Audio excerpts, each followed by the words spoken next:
இன்றைய நற்செய்தி வாசகம் மத்தேயு எழுதிய நற்செய்தி 23ஆம் அதிகாரம் இறைவசனம் 23 26 முடிய. வெளிவேடக்கார மறைநூல் அறிஞரே, பரிசேயரே, ஐயோ உங்களுக்கு கேடு!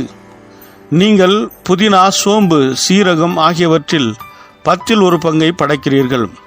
ஆனால் திருச்சட்டத்தின் முக்கிய போதனைகளாகிய நீதி, இரக்கம், நம்பிக்கை ஆகியவற்றை கடைபிடிக்காமல் விட்டுவிடுகிறீர்கள். இவற்றை கண்டிப்பாய் கடைபிடிக்க வேண்டும். அவற்றையும் விட்டுவிடக்கூடாது.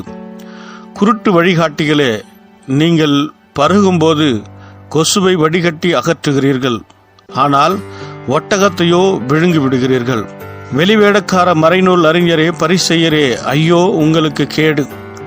ஏனெனில் நீங்கள் கிண்ணத்தையும் தட்டையும் வெளிப்புறத்தில் தூய்மையாக்குகிறீர்கள், ஆனால் அவற்றின் உட்புறத்தையோ கொள்ளை பொருள்களாலும் தன்னல விருப்பங்களாலும் நிரப்புகிறீர்கள்.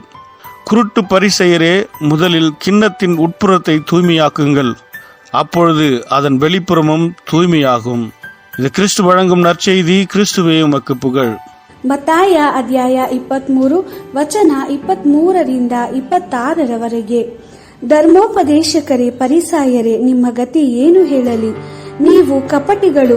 ನಿಮ್ಮಲ್ಲಿರುವ ಪ್ರತಿಯೊಂದರಲ್ಲೂ ನಿಮ್ಮ ಪುದೀನ, ಸಬಕ್ಸಿನ ಸೊಪ್ಪು, ಜೀರಿಗೆ ಗಿಡಗಳಲ್ಲಿಯೂ ಸಹ 10 ಪಾಲನ್ನು ದೇವರಿಗೆ ಕೊಡುತ್ತೀರಿ. ಆದರೆ ಧರ್ಮಶಾಸ್ತ್ರದ ಬೋಧನೆಗಳಲ್ಲಿ ನಿಜವಾಗಿಯೂ ಪ್ರಮುಖವಾದ ಆಜ್ಞೆಗಳನ್ನು, ಅಂದರೆ ನ್ಯಾಯವನ್ನು, ಕರುಣೆಯನ್ನು, ಯಥಾರ್ಥತೆಯನ್ನು ನೀವು ತೊರೆದು ಬಿಟ್ಟಿದ್ದೀರಿ. ಈ ಆಜ್ಞೆಗಳಿಗೆ ನೀವು ಮೊದಲು ವಿಧೇಯರಾಗಿ ಈಗ ಮಾಡುತ್ತಿರುವಂತ ಕಾರ್ಯಗಳನ್ನು ಮಾಡಬೇಕಿತ್ತು.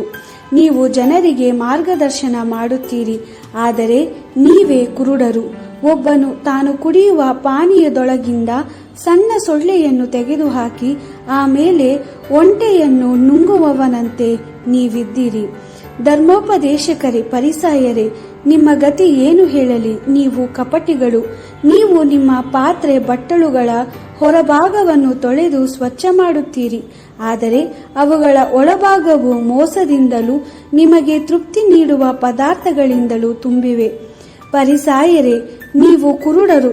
ಮೊದಲು ಬಟ್ಟಲಿನ ಒಳಭಾಗವನ್ನು ಚೆನ್ನಾಗಿ ಶುಚಿ ಮಾಡಿರಿ, ಆಗ ಬಟ್ಟಲಿನ ಹೊರಭಾಗವು ನಿಜವಾಗಿಯೂ ಶುಚಿಯಾಗಿರುವುದು. ದೇವರ ವಾಕ್ಯವಿದು. ದೇವರಿಗೆ ಕೃತಜ್ಞತೆ ಸಲ್ಲಲಿ. Gospel according to Matthew chapter 23 verse 23-26.